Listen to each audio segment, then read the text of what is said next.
نجومنا في الاستوديو، لكن من الناحيه دي مش هتبان لنا، لكن تبان من الزاويه الاولانيه. ادي ضربه جزاء طبعا.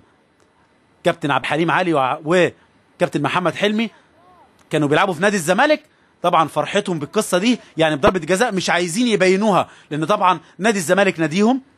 لكن ضربه جزاء لمصلحه فريق الشرطه في الدقيقه 43. عبد الواحد وخالد قمر وجها لوجه، خالد قمر وعبد الواحد السيد.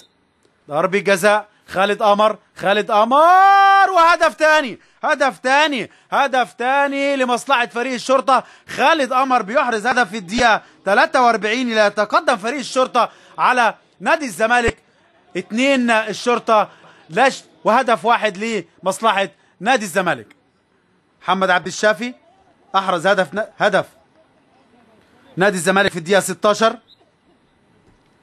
ومحمد ماجد قنش هدف التعادل في الدقيقة 24. نلعب في الدقيقة 44 بقى، والتقدم لمصلحة الشرطة. بقول لكم مباراة كويسة جدا، أداء فني كويس جدا.